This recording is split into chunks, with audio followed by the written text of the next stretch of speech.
I don't know if you can consider entrepreneurship to be a hobby, but it's just what I like to do. I just like to engage. There's always so many opportunities or problems or things, and that's when I feel most alive. This is where it all begins, so say goodbye to all your fears, all your doubts. This is where they die.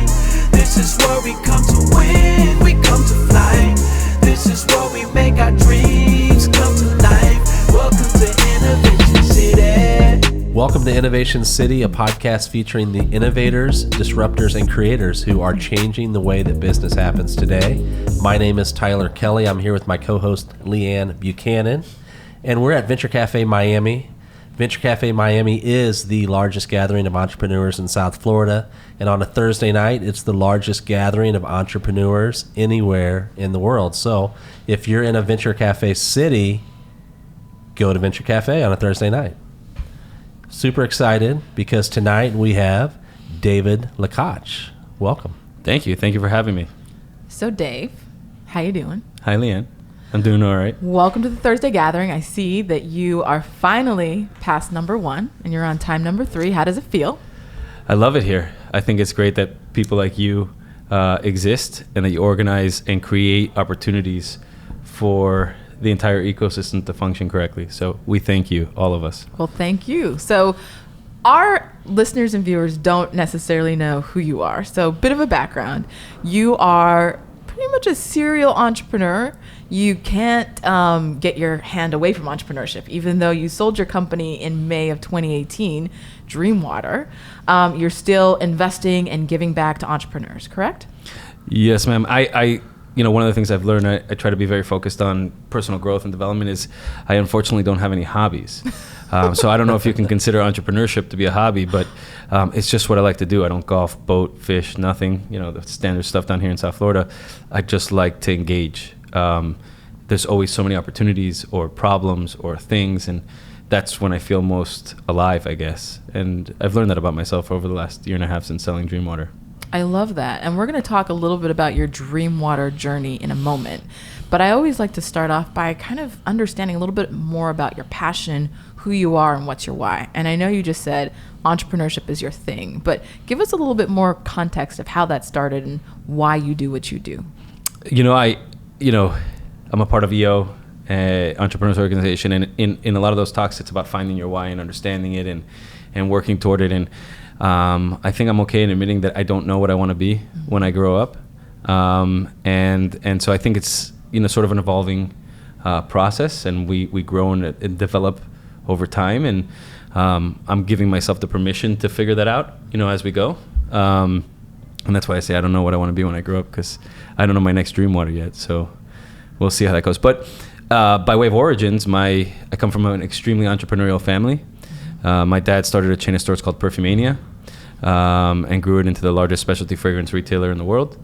And then we had other fragrance companies that did like licensing and manufacturing of brands like Perry Ellis, Guess, Paris Hilton, and then later on Ed Hardy, True Religion, BCBG, Adam Levine, and Katy Perry.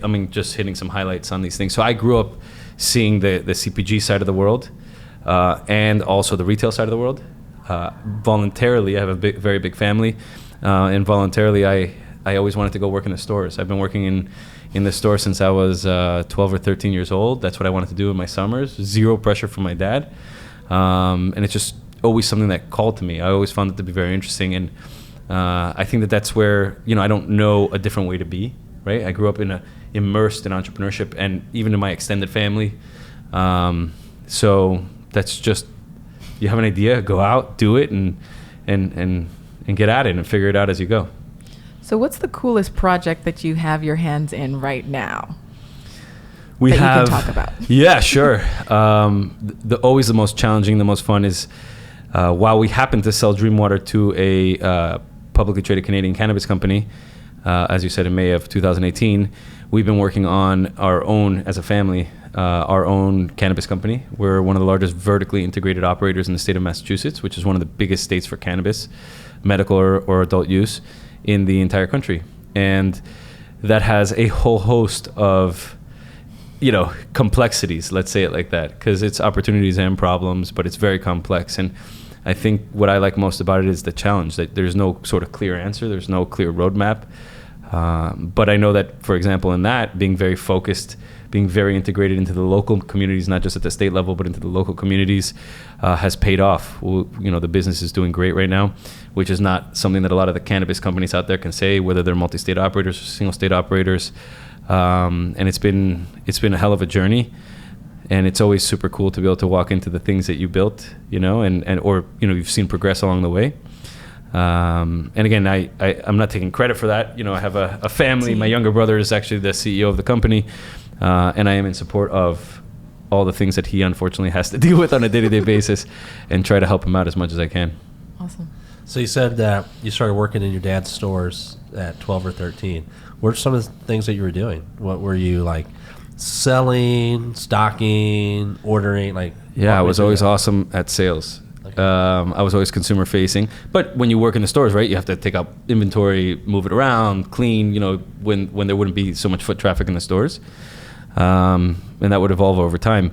I also, even before that, my dad was always on the road, so a lot of times I would not see him. He'd drive us to school in the morning, and then I wanted to see him. I'd go to sleep and I'd see him the next morning, and that's just something that I guess I subconsciously observed, the grind, I guess. And I have a twin brother, and between the two of us, when we were maybe as early as 7 or 8 years old, to be able to see him, this is back in the 80s, we couldn't, there was no FaceTime, there was no, videoing or whatever. And so we started actually going on some business trips with him just to be able to hang out with him. He was on the road maybe in aggregate 6 months out of the year. And that was a really cool exposure and experience, but none of it was driven by him. It was just always us. Me and my brother, and what we wanted to do and how we wanted to experience it. And our roles in working the stores evolved over time. And a lot of times we were starting to do what he would do when he'd go to do his store visits and his reviews and stuff. So it was a pretty cool and awesome experience. That's cool. It's cool to have that grounding, that foundation. What can you take from those early experiences, or what did you take from those early experiences and with Dream Water and with your current venture? Sure. I've always been in Dream Water, and it was something I instilled at every level, whether you're in operations with us, sales, certainly marketing, and otherwise. I have a very insane focus at the point of sale. So it was never for me about being in Walgreens or Walmart or CVS.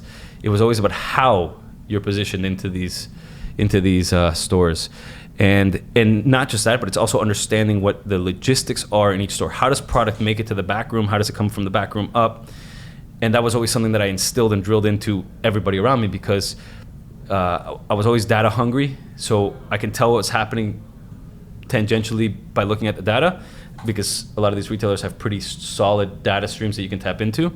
But there's always just been a hyper focus, and I understand the nuances of being found, or how you're found into these stores. And I could tell you sort of along those lines, I've pissed off every retailer in this country at least once. I've said no to every retailer in this country at least once, because again, I know that getting on the shelf is literally not the goal. It's getting into the stores the right way. Because if you're not in the stores the right way, you're at the bottom shelf and people can barely see you or what have you, the juice isn't going to be worth the squeeze, right?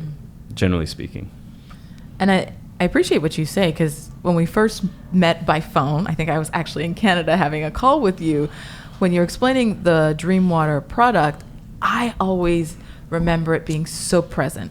It's the thing that you see when you walk right up to the register. It's not always in the back corner. It's right there when you're checking out. So you're like, oh, maybe I should try this. Maybe Which I is should weird use that. to consider a sleep aid impulsive, right? But we were able to do it and observe it in the data. It wasn't like our thesis was that, but we could see that when we were properly positioned at the point of sale, whatever that point of sale was, and it just didn't always have to be on the front ends. It could be on displays, end caps, different areas of the store. Basically, where there's tangible visibility, we were something that everybody would pick up.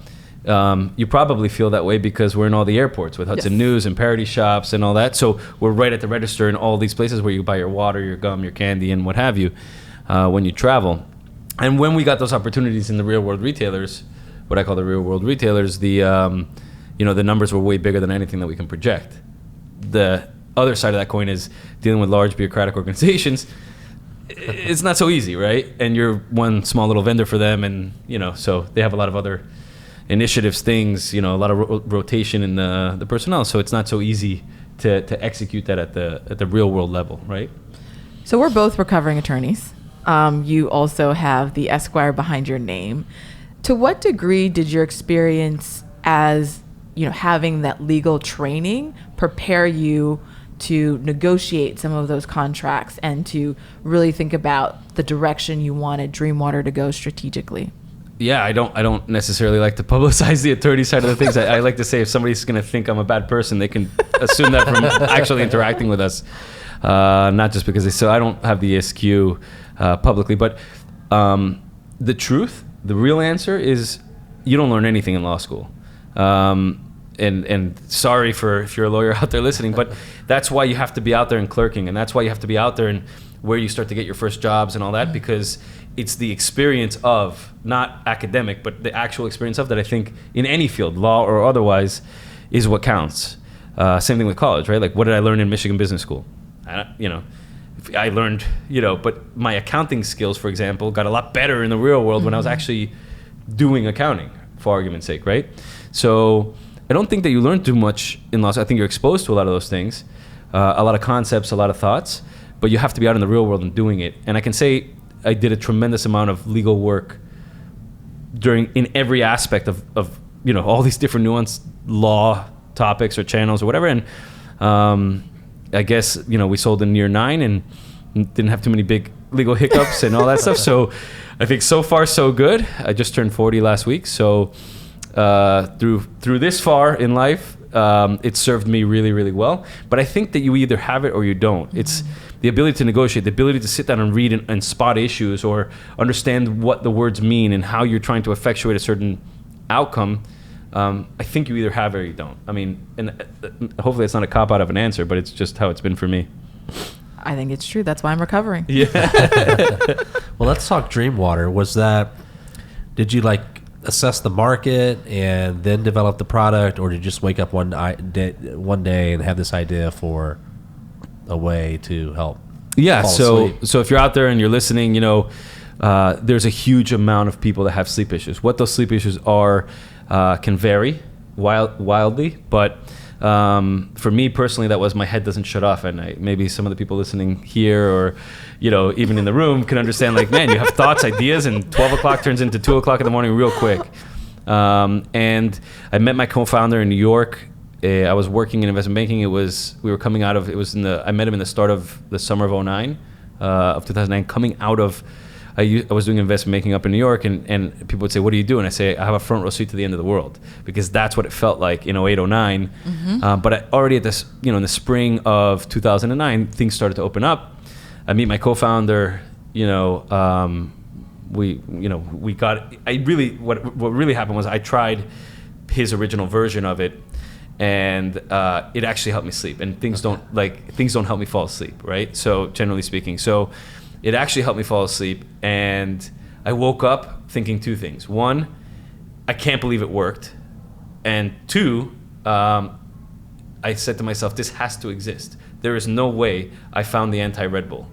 But it logically made sense that it should exist. And I was in New York, and instead of walking directly to my office, I started going up and down, the different streets of New York, hitting every bodega that I could to see, I got to find it. Or I was Googling, and I didn't see anything like it or whatever. So I said, let's go and let's make it happen. And then that's what we did. And we launched in, and for those of you paying attention, you can go to drinkdreamwater.com and check it out. It's also, but basically it's a 2.5 ounce natural liquid shot that helps you relax and fall asleep. We now have it in a powder format. We started to get into functional extensions like Dreamwater Beauty. So embedding into the Dreamwater formula, which is GABA, melatonin, and 5-HTP. Other beauty ingredients.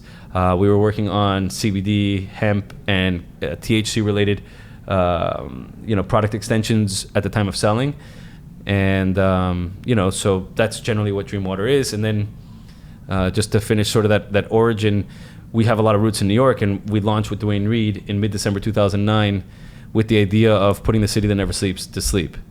And from there, we always focused on food, drug, mass retail, travel retail. We got into several international markets, and then Amazon and more direct-to-consumer, components started to be a part of our business model as the years evolved. And when you look back at that experience, like 08, 09, do you think that just because of the environment at that time, the collapse, that you were more open to jumping out and doing something like this? Like, had that collapse never happened, do you think that Yeah, you would be here today? I think I've always been inclined. I've always had some sort of hustle or, idea or opportunity. I don't want to get us bogged down into like all the weird craziness that I've done over the years, but I think I'm always at my best when, like I said, for some reason I like the complexity of it. It was something that had never been done before. I had never seen or heard of a water that can help you. Literally, it was a lightly flavored water that can help you. Or I made it into a lightly flavored water. It was kind of syrupy, the first version, but I had never seen that before. And even at the beginning, I didn't have this idea that it had to be a certain way when we rolled out and when we launched. It really was an experiment for me, first and foremost. And even when I would be interacting with our investors or with the sales, I wanted to put it out there in the world. And what I like to say is we were able to open up a lot of doors, but the product sold itself. Mm-hmm. And that was really sort of what we want to do and say, is there a demand for this? Is there a need for this? We think there is, but it was never with this idea that it had to be a certain way, right? And it was all an experiment for us. And there was, in fact, tens of millions of Americans that have some sort of sleep issue, and a lot of people that are looking for alternatives that aren't, Ambien or Lunesta or even, diphenhydramine, which is all the PM products Mm-hmm. that you can buy over the counter. I love the name. Who came up with the name? My co-founder. That was part of what I liked also. Okay, Vincent. so it was there already. Yeah, so basically I like to say he gave me an idea with a great name. That's And then we awesome. partnered together Yeah. and we went out to do it There right you at the go. end of the day. There you go. In your story of the kind of rise of Dreamwater, you talked a lot about how you create a product that sold itself. So for other people that are listening in and want to create products that also sell themselves, what advice do you have to people that are launching product-based ventures? That's not an easy one. For me, I can say, I like to try to speak about it in the first person. It wasn't a Me Too product. It wasn't that I had to explain to you how I was better than X, whatever that was. I was the default. And that in and of itself is both an opportunity and a challenge. I keep using those words, but when you're category building, that is not easy to do, especially when you don't have tens of millions of dollars, which I never had. I never had a war chest of cash in our bank account to go out and really blow it up. So category building is not easy. But that's effectively what we were doing. Mm-hmm. This idea that there's a mainstream liquid that can help you fall asleep had never existed before. So for us, that's why I say, and then the product for the most part worked. It really did help people. And that's what I mean, that we were good at being resourceful, and being able to connect and open doors and think strategically and all those things. But that's what I mean, that the product sold itself, and it didn't really require a lot of explanation, right? It was, here, try it. And that was always my biggest pitch. Whenever I can just give it to you, that was always my best, because it doesn't matter if it works for me. My perspective was always, does it work for you or you, right? Like, so it was never about like, let me show you clinicals. Diphenhydramine, Tylenol PM, or whatever, I could take 5 of them right now. You won't notice a difference in me. That doesn't do anything to me. I don't know why, right? But Dreamwater does. And so that was always my goal, is get it into people's hands. Mm-hmm. And it doesn't require a lot of explanation, right? At the end of the day. It's the simplest form of selling. Yes. It sells itself. Exactly. Are you ready for this? Oh, yes. Lightning round. Lightning round. I'm ready. You ready? You sure? Well, I hope so. Okay. We're starting anyway. Let's do it. So first off, last book you read? Admittedly, I don't read a lot of books, but I can tell you that the book that started me on my sort of personal growth, self-awareness, was Leadership in the Art of Self-Deception by the Arbinger Institute, I think. It is a phenomenally easy read, but it really framed my mind in ways that I could have never really appreciated in my early 30s. And I can recommend that book highly to whoever's listening. Favorite restaurant? Depends on the week. We're in Miami, man. There's a new one every single day. And so, oh man. There is, I'll tell you my secret spot in Hollywood. Okay. It's called Sardelli's. It's this Italian, really nice Italian place, very familial feel. You could never tell it's there, so that's why I call it my secret spot. I guess now you all know, but it's a super dope place on the beach in Hollywood. So what's the first thing you do when you get up in the morning? I check my phone. That's the first thing. I turn off the alarm, and then I'm looking at my phone. And then if I have my kids, because I'm divorced, if I have my kids, I'm waking them up, and then we're starting our day. Well, at least they're not waking you up. Yes. Are they older? Most nights. No, my son just turned 8 and my daughter's about to be 10. So well, that's good. they're still little. Yeah. I'm usually the ones that I'm knocking them up. Like, there you let's go. What do you spend too much time doing? What do I spend too much time doing? During fantasy baseball season, I probably pay attention to baseball a little bit more than I should. But it's a long, grinding season. I would also say probably I'm not really on Facebook that much, but I probably waste way too much time on Instagram. But it's more just like mind-numbing, It's market research. Sometimes it is, actually. Sometimes it is. You know what? We'll go with what you said. That sounds a lot better. It's the best way to sell it for sure. Yeah. What's the kindest thing someone has ever done to you? Oh, man. These aren't easy, huh? I think for me, hearing somebody speak sort of words of affirmation, when somebody says something nice, I'm not good at receiving in general, gifts or otherwise. I'm not good at having a birthday party. I don't know why it makes me uncomfortable, but it always matters when I can hear the appreciation that somebody has for either something I did or just generally or what have you, and that always resonates with me. I've always liked picture, like photo albums more than getting a gift of something, an iPad, or whatever. Like I appreciate, those kinds of things the most. So just out of curiosity, language question was like now. Okay. Oh, is that it? I just like to feel like, I'm appreciated and all that. But what's the nicest thing that anybody's ever done for you? This is the first guest that's actually flipped the... I think that's a beautiful question. I think I'd be curious what your guys' answer is. Appearing on the podcast today. Thank you.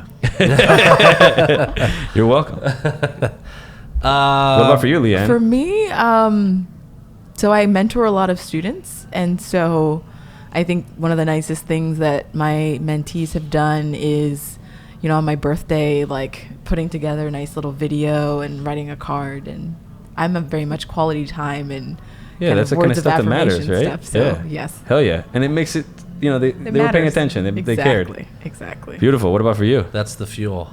For me, the nicest thing anybody's ever done. I have to go back to my kids, right? And just like the I love you, daddy drawings and the cards that they hand make, it's just melts your heart. 100%. My daughter's amazing at that. Yeah. Amazing at that, and it kills me every time. It's beautiful. And the voicemails.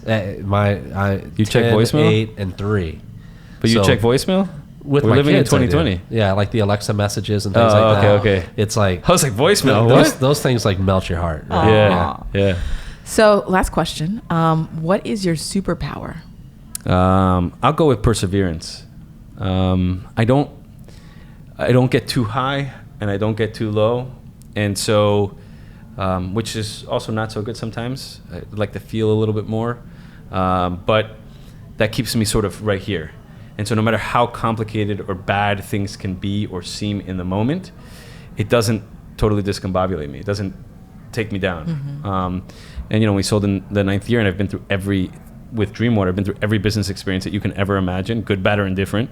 And I think it was just this idea of perseverance, and it's not because I try for it.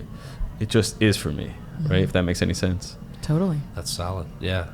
And amazing self-awareness to know that your superpower is also your kryptonite, right? Well, I say it in that context because I'd like to feel more, right? Mm-hmm. Yeah. You can't love without hate. You can't. Yeah, exactly. But I think I've lived my life, certainly my adult life, more in this neutral area, so that my highs aren't so high. I sold my company and that I was in the office. Like I didn't go out. Nothing changed. I was in the office, right? And my kids being born, great, and then I'm back into the daily routine. I didn't take a day off even, right? So, you just kind of stay right there. Yeah. I've been through a divorce and all these things. So, I guess it's my self-defense mechanism. And even Steven. Yeah, like you said, it's both the good and the bad, right? Yeah. Well, David, thank you. How can people get in touch with you? Social media, website, the company? Yeah, I'm no longer with Dreamwater. I haven't been in a minute here, but I'm a huge fan, a huge supporter. You can find me on Instagram, david.lekach, Lekach. That's my email too, david.lekach@gmail. And just reach out to me, and I like to be of service, to others. So I'm here, and you can reach out for whatever you'd like. Well, thank you so much for joining us. This was a great conversation, and I really appreciate you taking your time. Thank you, and thank you for everything that you do again. Of course. All right. Thank you for listening to Innovation City. If you like this episode, you can find more episodes at innovationcity.co or anywhere where you watch or listen to podcasts. Please subscribe, rate, and review, and we'll see you next week. This is where it all begins, so say goodbye to all your fears, all your doubts. This is where they die. This is where we come to win, we come to fly. This is where we make our dreams